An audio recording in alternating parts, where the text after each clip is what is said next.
I know I'm being critical of a team that just lost 1-0 and against a like Chelsea team that is really good. So to keep it at 1-0 is an excellent feat in itself.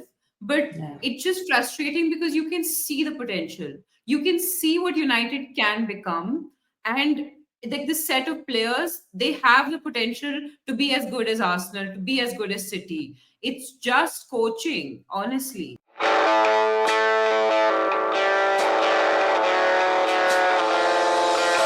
Hello, everyone. Welcome back to another episode of All About the W. My name is Sky. We are here to review the Chelsea versus Manchester United game, the postponed fixture that happened on Sunday. I'm joined, as always, by my co host Ash. Ash, good weekend to be a Spurs fan. Spurs women beating Villa, I think. That absolute belter of a My goal from God, Sumanan. if anybody has not seen that Sumanan goal, you must go and watch it. What a like it was from really, really far out, and nobody was expecting it. Yeah. I was really upset before the game because the game was not being televised. But because they decided only to televise one game on the WSL app. And then I'm just like desperately checking every website to see who's putting up, like stills from the game. And very like happily, somebody put up this goal, just the goal, and I'm just like, it's okay that I didn't see the game. I got to see the goal. That's all Yeah. that matters. I was so Uh, happy. So Absolutely. It really was an absolute screamer. Please go check it out if you haven't seen it already. But Ash, do you just want to get started with this review? yeah, let's do it. I mean, there's not much to review, honestly. It wasn't really a game that set us out of our seats, unlike the goal that we just talked about. So, Kai, were you surprised by the lineups that the manager put out? Let's start with Chelsea. Were you surprised with the Chelsea lineup? No, I think it was a fairly, like, I mean, it's pretty much the lineup that we predicted in our preview episode, right? Like, there was Yeah. no surprises there. I think players got sufficient rest in the midweek game. I think Ramirez, the only thing that I was concerned about was Akibiba Jones was suspended.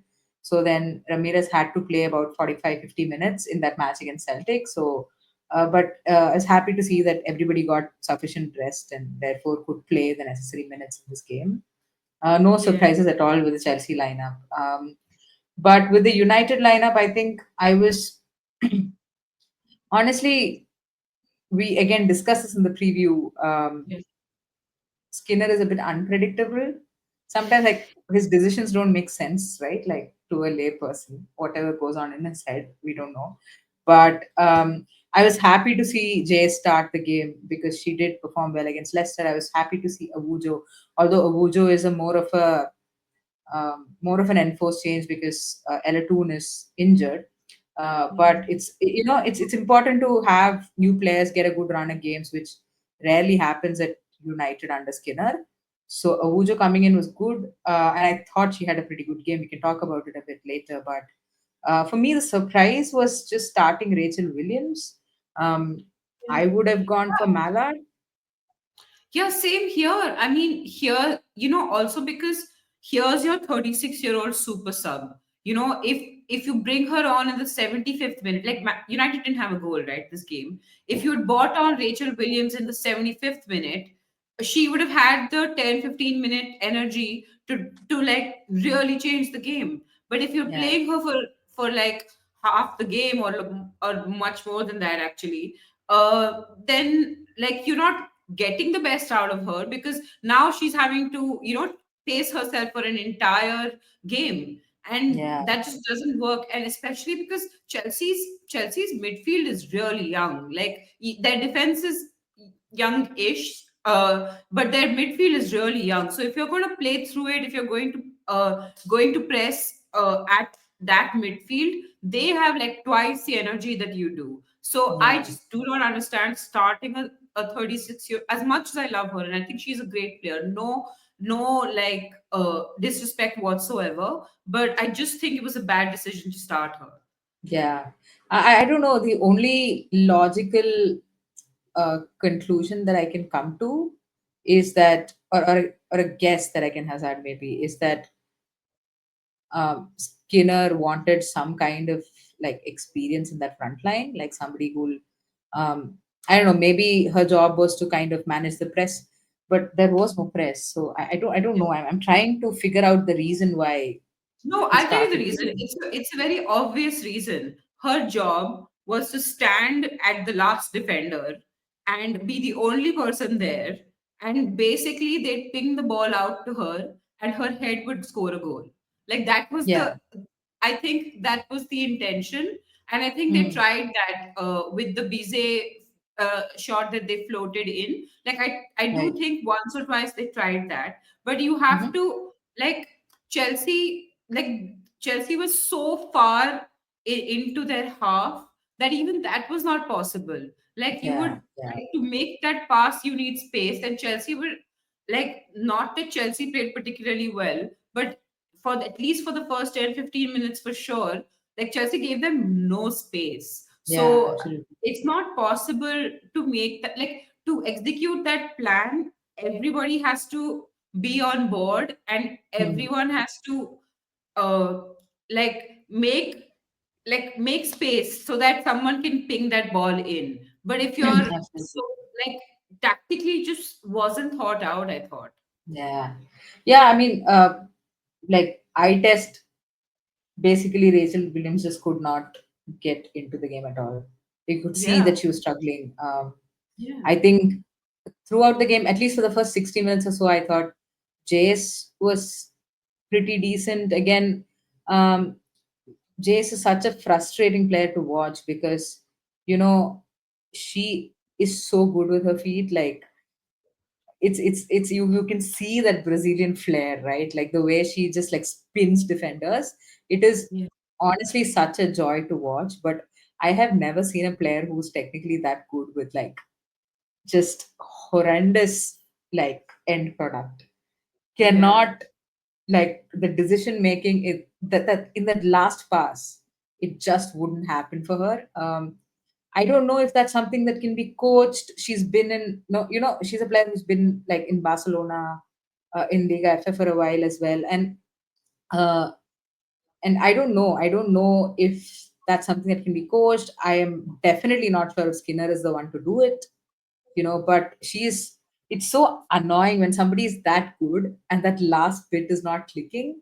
It's But just Kai, so, yeah. that's the entire United team. They're full, Mm, it's a team full of talent that isn't coached. Like, right. I didn't think Grace Clinton or all these young players, I didn't think Clinton was particularly good. I don't think Jace was particularly good. I don't think I don't even like I can't think of anyone apart from Fallon Tullis Joyce who did her job excellent.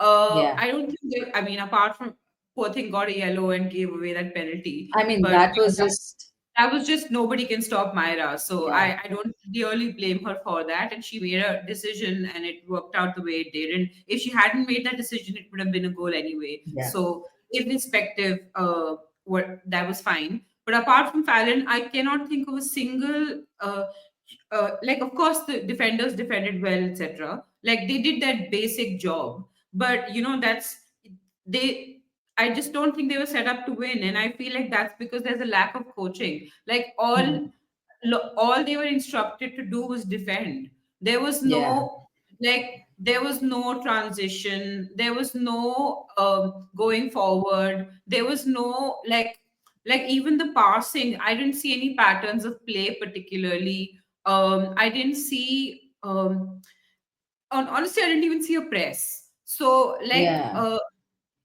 to be like I I know I'm being critical of a team that just lost 1-0 and against a like Chelsea team that is really good. So to keep it at 1-0 is an excellent feat in itself.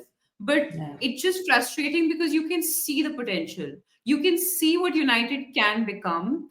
And like this set of players, they have the potential to be as good as Arsenal, to be as good as City. It's just coaching, honestly. Mm. Yeah. No, I agree with you. I think, in some ways, I also got the sense, even from the pre-match interview and the match and the post-match with Skinner, throughout the whole thing, like, I got a sense that it was like a psychological battle, because Yeah. I feel like that loss, that 6-0 loss to Chelsea at Old Trafford, like, it's just left some scars there. Yeah. And the fact that Skinner in the pre-match came out saying, what did he say? He said, like, like, we don't want to, like, we will put up a good fight, sort of a thing, not saying that Yeah, it's not a we must can win or win. something. It's not a must win. Exactly. That's what he said. He said it's not a must win. And, like, no manager, like, I'm sorry, but, like, even like a lower table team manager Yeah. would go out and say that about their team, even if they're playing Chelsea, even if they're playing Barcelona, Yeah. like, nobody Like goes out and says, yeah, uh, like Newcastle got hmm, hammered by Liverpool. yeah, Okay, they lost what, some 6-1 or something? It was some 6-1, mad yeah, score. hmm, And even their manager would not have come out before the game and been like, Liverpool is so much better than us. This is not a must win for us. Like, yeah, I'm yeah, sorry. Every manager, it's a mentality thing. Every manager should go into every game believing that they can win. Otherwise, yeah, what is the point of playing the game at all? Let's just all, like pack our bags in, call it a day, give Chelsea the 3 points. Why injure your players, make them go through wind yeah, and rain and hail and storm? Like, yeah, there is no need. yeah, absolutely.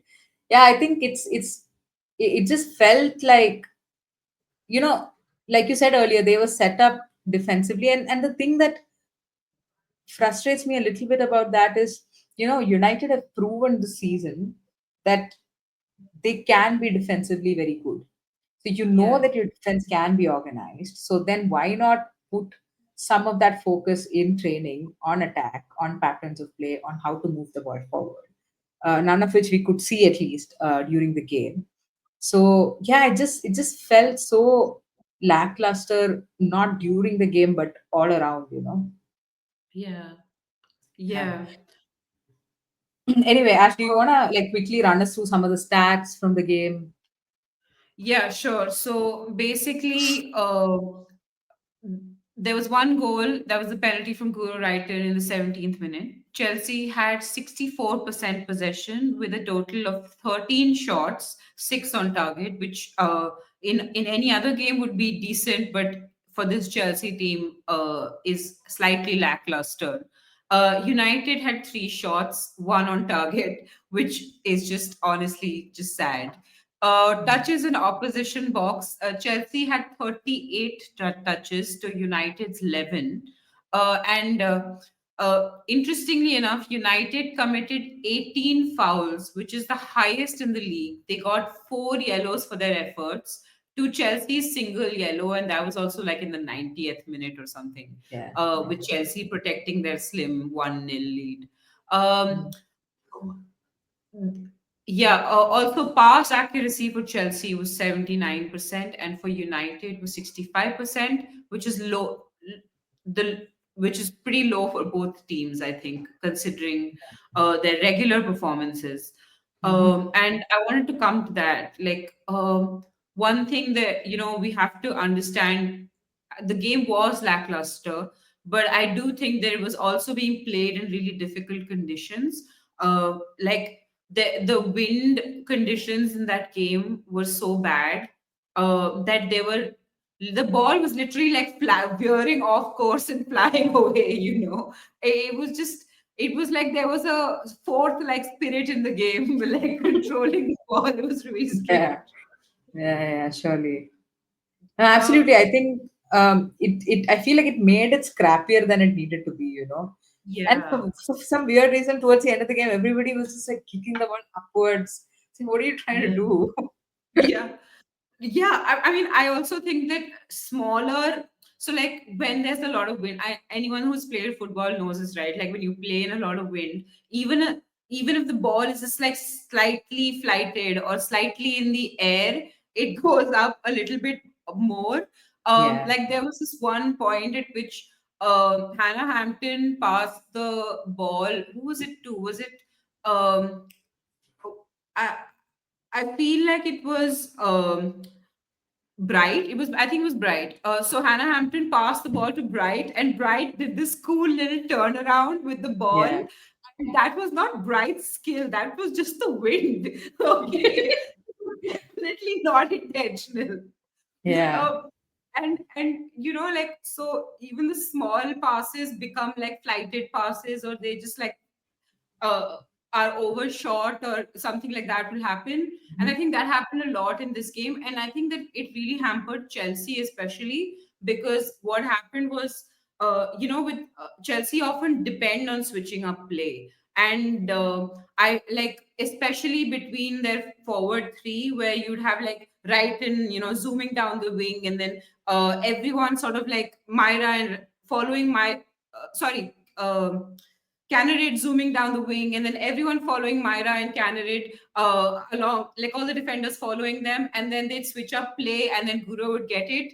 And that wasn't happening as much because I felt like they were too scared to flight the ball because. Yeah. Like then they would lose possession and all, and then they got Mhm. stuck with smaller passes, and then it became a little bit like a horseshoe thing where they were Mhm. going from like in a U-turn around United, and they weren't able to. And I'm sure Skinner will say that it was our tactics that did that, and because we left them little space in the midfield, and so they had to go wide and all of that. But I genuinely think it was just the wind. Yeah. Yeah. It really did look like super difficult conditions to play in. Yeah, I think um, in terms of any players that you want to highlight in this match, somebody that stood out to you from either teams. Somebody that stood out to me. I will say that when Mallard came on, United in this, so Chelsea dropped off it in the second half. I don't know what happened to Chelsea in the second half, but like they were a little bit off it. But I do think even then that Mallard coming on really changed the thing for United. She did have that shot that hit the post as well, which was a really decent opportunity. But then, if we're talking about buts and maybes, Nuskin had an opportunity like in like the first 5 minutes or something. Yeah, I yeah. can't remember. That was like a sitter, like she aired a ball like some 5 meters Mhm. away from the It just goal. flashed So across the goal. Yeah, I will just say this might be like a bit of a hot take, um, because I don't know if other Chelsea fans will agree with me, but Nuskin was like our second highest goal scorer last season, or third highest. Like she had yeah, some 10 plus goals across all competitions, and we signed her as a defensive midfielder, right? So the fact that yeah, she was scoring all these goals was just like mad. Um, yeah, because Emma Hayes played her practically on all parts of the pitch. yeah, Um, yeah. and I have to say, I think Nuskan is really poor in front of goal. Like her shots always lack venom, accuracy, all of it, And Yeah. um, sure, I between mean, to Nuskan be and fair, Cuthbert, she like is a I feel like midfielder. she is a midfielder. I get it. Like, and between Nuskan and Cuthbert, I get that it's Cuthbert who usually moves forward more. But Yeah. of course, they do rotate. But yeah, sometimes, I was just getting so frustrated in that Manchester City game where the ball just kept falling to her at the edge of the box. Literally, if it was Yeah. whoever else, even if it was Hannah Hampton, I would have been like, okay, we have a shot of scoring here. But I Yeah. mean, like, I sometimes feel like they should just like do shooting practice with her for like 30 minutes straight every day, because she does scratch the box a lot. She does. And she gets, to be fair to her, she does get into good positions to do like tap ins and stuff. It's just the venom in her shot is just not there. So if it has to be like a proper goal, it's not happening. Yeah. Wow. But I mean, the season is young. I think she does have one goal, right? She has scored. I don't Has she remember. not? I feel like she scored. I would check this for later, but I feel like she scored. Okay. Um. Anyway, I will say Cuthbert, I thought, was particularly good. In the final few minutes when Chelsea needed her to keep that very slim margin, I thought Mhm. that she's the person who like really protected Chelsea and made sure that you got all 3 points. I thought she Yeah, was quite a leader in the midfield in general. absolutely. I mean, it was not the sort of game that, like painted everyone in glory to begin with, but I thought she was decent. Of course, the United defenders, all of them were pretty good. Leticia and George, I thought were the best two of that lot. There was this one point where Yeah. George, I think, uh, passed the ball for their first goal scoring opportunity. I can't remember now, but that was a really good pass. So I think she was the most forward looking of the United. Actually, not even the like back line, the midfield also. Like she was the most Yeah. forward looking of all the players. Of Yeah. course, apart from Clinton and Williams, who were up ahead.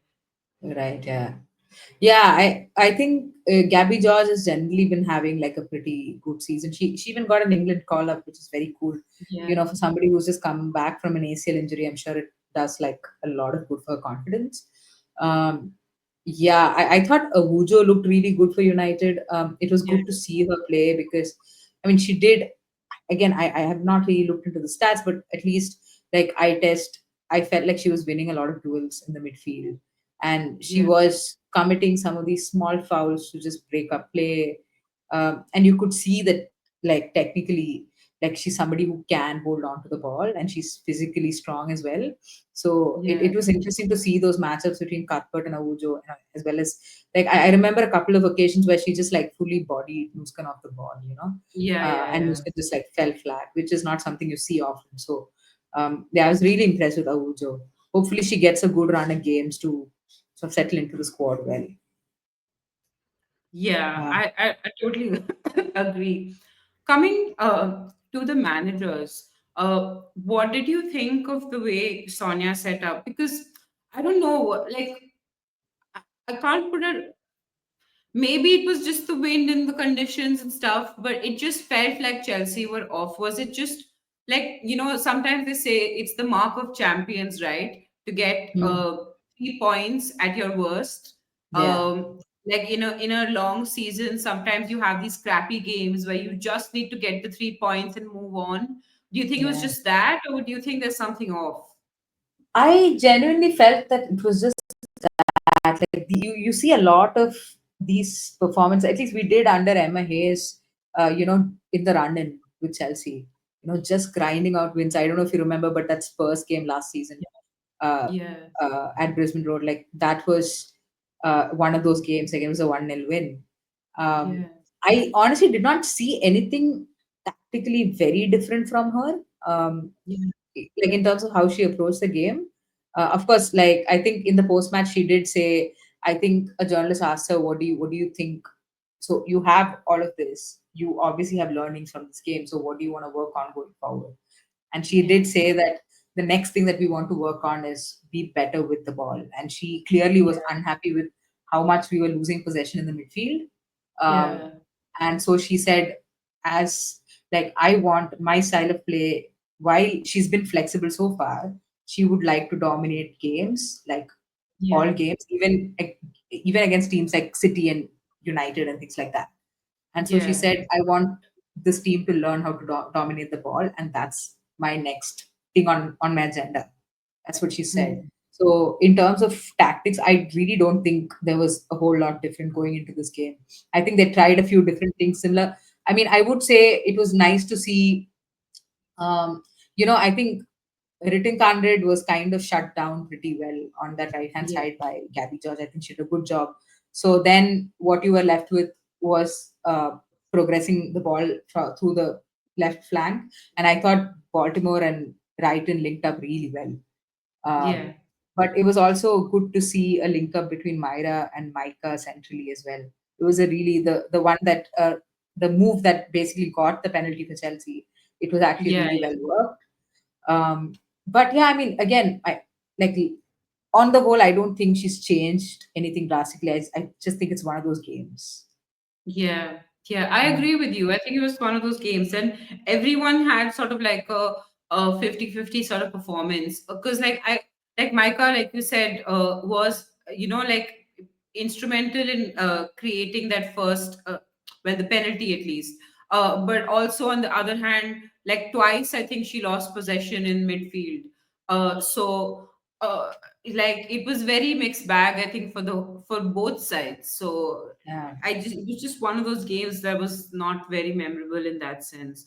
Yeah. One thing I did like about Sonia though was when Hannah Hampton was like Rachel Williams crashed into Hannah Hampton and she was on the floor and like all Mama Bear Sonia came out and started. She was screaming at the fourth official and she was screaming at some assistant coach on the United side. And I don't Yeah. know, she didn't even get carded or anything, right? But like she was Yeah. angry. Like you could clearly see that she was just like, these are my babies. Nobody's gonna Yeah. touch them. It Nobody was touches my very babies. yeah, yeah, or the mafia. Like you don't hurt one of our own. Yeah. Okay. One of the Wow. two. Yeah. I think she's pretty, she can be pretty, like vocal on the touchline, surely. Yeah. Uh, and I think with Leon, I've seen her get carded a handful of times. So, Yeah. yeah, I'm guessing we'll see a lot more of that as the season heats up a little bit. Yeah, I mean, in terms of Skinner's comments, Skinner's setup, I think we've spoken a little bit about it, like just like the lack of patterns of play and things like that. Yeah, in terms of his comments, again, very defensive. He said, we didn't want to be too open. To some extent, I do understand it because loss at Old Trafford, I feel like it's just like I said, it's just left scars. So, um, like I understand, but at the same time, you need to figure out a way to motivate yourself and the team because there are other teams who've had more than like what was it, 3 shots?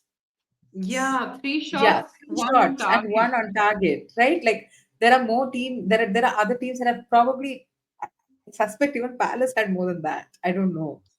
So Yeah, it's okay. You don't want to be open. I get that, but you need to figure out a way to, yeah, just progress the ball. Like look like, at least make it look like you believe in your team a little bit. yeah. I mean, I will say, uh, like on the face of it, they could have won the midfield battle. Like if you look at Mm. ground duels won, United had 55 and Chelsea had 451. Aerial Yeah, duels, successful dribbles, United had 12, Chelsea had 10. Of course, yeah, Chelsea won aerial duels by like 50% because they won the second ball in the air right. 20 times to United's 10. But Yeah, like just by how scrappy the game was, how many fouls they were committing and stuff, like they could have, once they had possession, they could have kept it. It's mm, not like they were never given the ball to do something with. They it was yeah, like they had the ball often enough to make a bid for goal. And it's not about being open, right? Like when yeah, you have possession and you've had it for a while, don't keep it don't keep it in midfield. Don't keep it in a mid block. Go for like at least try and go for goal. Like even like what is the point of football if you're just not going to go ahead? Like it's yeah, one thing to not go ahead at nil nil where you're playing for a draw. It's another thing to not go ahead when you're 1-0 down. And yeah. I don't generally like to comment on managers like in terms of like I'll make fun of Sonia and stuff on the touchline, but I don't comment on people's like personality because I don't believe it has anything to do with their competence at the job. But Mm, this is a man, like obviously as a manager, he's been media trained by the club, etc. Right? When you're 1-0 down, you shouldn't be joking and smiling at the touchline with your staff because it looks like you're not hungry enough to like even draw this game, let alone win it. Like just keep a straight, like keep a poke. I'm not trying to regulate his emotions. He can feel whatever he wants. But it feels like you're spitting on the fans' faces. yeah, When you're spitting on fan faces when you're smiling and laughing, and they're just like upset that you are 1-0 down. mhm, So it just, I yeah. feel like that much media training most managers get. Yeah, absolutely. And I think, yeah, in terms of media training, I think we've been over this with Skinner a little bit. the way he speaks to the press, it's just a bit, sometimes it's very condescending, I mean, again, a lot of United fans calling for his head, but we'll have to wait and see. I think we have a bit of a bet going on, right? Which Skinner goes first. Yeah, me too. I forgot Yeah, about that. from our, I think from our very first episode, but we'll see how that plays out. Did I Um, say Mark or did you say Mark? I forget because I feel like I said. I think I said Rian. oh, did you? I have no memory. Like, I just remember we spoke about this, but I mean, there Yeah. is video evidence of what went Yes. down, so we can go check it out. But I think that just about wraps things up for us, right? Ash, anything more Yeah. from you? I have nothing more to contribute. It wasn't really a game where we could make a 1 hour episode. Yeah, I swear it was a snooze fest. Let's be real. So yeah, I think we'll be back with you after the international break. Until then, hopefully, all of you can enjoy some international football. Maybe we'll try and drop an episode midweek. Not sure, but like keep an eye out for it in the community messages from us. We will let you know if you put out a video or if you're planning to make something. So yeah, until then, just a reminder, please subscribe to our channel, um, like our videos, leave some comments. We love chatting with you. Find us on Spotify or other podcast platforms. Again, leave us a rating there because it helps with visibility. So that's it from us, everyone. We'll catch you after the international break for the next game week. Until then, bye bye.